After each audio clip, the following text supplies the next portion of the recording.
Hi hello నమస్తే. నేను journalist Sai. ఈరోజు కేసీఆర్ గారి పుట్టినరోజు. సో మొత్తం తెలంగాణ రాష్ట్రానికి సంబంధించిన ప్రతి ఒక్కళ్ళు, అంటే బీఆర్ఎస్ వాళ్ళు కావచ్చు, లేకపోతే వేరే వేరే పార్టీ వాళ్ళు కూడా పార్టీలకు అతీతంగా కేసీఆర్ గారికి జన్మదిన శుభాకాంక్షలు చెప్తున్నారు.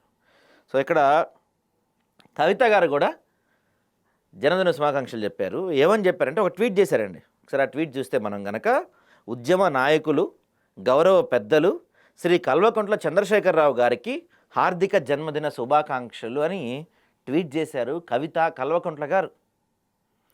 అమ్మ కవితమ్మ, ఇంకా నీ ట్విట్టర్ హ్యాండిల్లో ఈ రోజుకి నువ్వు కల్వకుంట్ల అనే పెట్టుకున్నావు.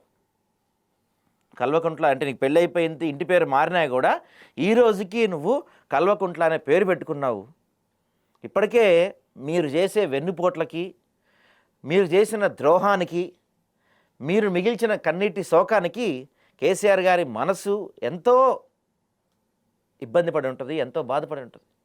కనీసం పుట్టినరోజు తండ్రికి జన్మదిన శుభాకాంక్షలు చెప్పేప్పుడు నానా అని కూడా పిలవలేనంత స్థితిలో మీరు ట్వీట్ చేశారంటే నిజంగా రాజకీయాలు ఇంత దారుణానికి కూడా ఒడిగడతాయా? రాజకీయాలు ఒక తండ్రి కూతురిని కూడా వేరు చేస్తాయా? రాజకీయాలు ఒక ప్రేమని, అనుబంధాన్ని, ఆప్యాయతలను కూడా మరిచిపోయేలా చేస్తాయా అనే అనుమానం ప్రజలందరిలో కలుగుతుంది. నిజంగా ఖచ్చితంగా మీరు ఆ ట్వీట్ చేయకపోయినా పెద్దగా బాధపడేవాళ్ళు కాదేమో కేసీఆర్ గారు. కానీ మీరు ఆ ట్వీట్ చేసి ఖచ్చితంగా ఆ ట్వీట్ చూసిన కేసీఆర్ గారు 100కి 1000% బాధపడి ఉంటారు. తెలంగాణలో కేసీఆర్ అభిమానులు కావచ్చు, బీఆర్ఎస్ పార్టీ కార్యకర్తలు కావచ్చు, ప్రతి ఒక్కళ్ళు కేసీఆర్ అని పిలవరండి. అందరూ కూడా బాపు బాపు అని పిలుస్తారు. బాపు అంటే తెలుసుగా అందరికీ, బాపు అంటే నాన్న అని అర్థం. సంబంధం లేని వాళ్ళు కూడా కేసీఆర్ని బాపు బాపు అని ప్రేమతో కలుపుకొని పిలుస్తుంటే, ఈ రోజుకి ఆయన ఇచ్చిన ఇళ్లల్లో ఉంటున్నావు, ఆయన కొనిచ్చిన కారులలో తిరుగుతున్నావు, ఆయన కడుపున పుట్టిన ఆయన ఇంటి పేరుని ఈ రోజుకి వాడుకుంటున్న నువ్వు మాత్రం కనీసం నోరు తెరిచి నాన్న అని పిలవలేని దీనస్థితిలో ఉన్నావంటే ఇంతకు మించి ఇక దిగజాటానికి ఏం లేదేమో బహుశా రాజకీయాల్లో. అధికారం ఇవాళ ఉండొచ్చు, రేపు పోవచ్చు. పదవి ఇవాళ ఉంటుంది, రేపు పోతుంది. డబ్బు ఇవాళ ఉంటుంది, రేపు పోతుంది. కానీ కేసీఆర్ గారి కూతురుగా ఈ రోజుకి తెలంగాణ సమాజానికి మీరు కేసీఆర్ గారి గురించి, బీఆర్ఎస్ గురించి ఎన్ని మాటలు మాట్లాడినా, ఎన్ని అంటున్నా తిరిగి మిమ్మల్ని ఒక్క మాట కూడా అనపడానికి కారణం ఏంటంటే కేసీఆర్ గారి కూతురు కల్వకుంట్ల కవిత అనే పేరు మీరు ఇప్పటికీ పెట్టుకున్నారు. నాన్న అని పిలవడానికి నోరు రావట్లేదు, కానీ నాన్న ఇంటి పేరు పెట్టుకోవడానికి ఇంకా మీకు సిగ్గనిపించడం లేదా కవిత గారు? ఎంత దారుణమైన దీనస్థితిలో ఈ రాజకీయాలు వెళ్తున్నాయో మనం అర్థం చేసుకోండి. ప్రజలందరూ కూడా దుమ్మెత్తి పోస్తున్నారు, అసలు ఆ ట్వీట్ చేయకపోయినా బాగుండేదని.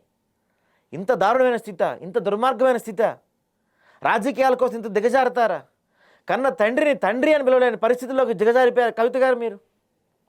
ఏదైతే మీరు బయటకు వచ్చి ఏదో అజ్జేస్తా ఇజ్జేస్తా బహుజన తెలంగాణ అజ్జేస్తాం ఇజ్జేస్తాం అని చెప్తున్నా మీరు కనీసం తండ్రిని తండ్రి అని పిలవలేని కూడా దీనస్థితిలో మీరున్నారంటే ఈ తెలంగాణ సమాజం మిమ్మల్ని చీకొట్టక మానదు, గుర్తుపెట్టుకోండి. తెలంగాణలో పర్టికులర్గా బంధాలకి, అనుబంధాలకి అత్యంత ప్రాముఖ్యత ఇస్తారు.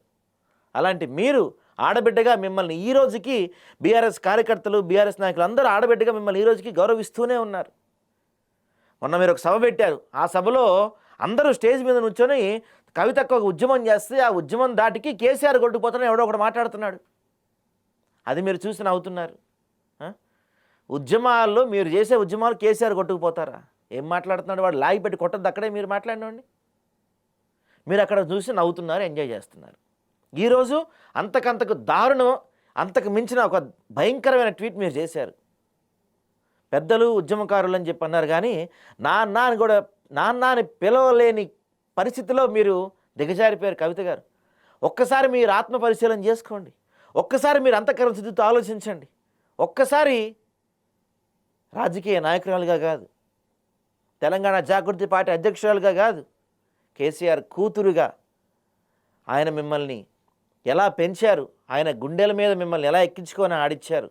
ఈరోజు మీరు వెన్నుపోటు పొడిచి బయటికి వెళ్ళిపోయి ఆయన్ని ఏ విధంగా అవమానిస్తున్నారు, ఏ విధంగా ఈ వయసులో ఆయనకి ఆత్మక్షోభ మిగులుస్తున్నారని మీరు ఒకసారి ఆలోచించండి.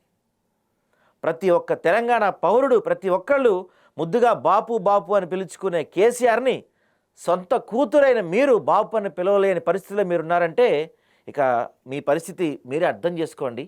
తెలంగాణ ప్రజలు ఖచ్చితంగా మిమ్మల్ని చేదరించుకునే పరిస్థితి దయచేసి తెచ్చుకోకండి.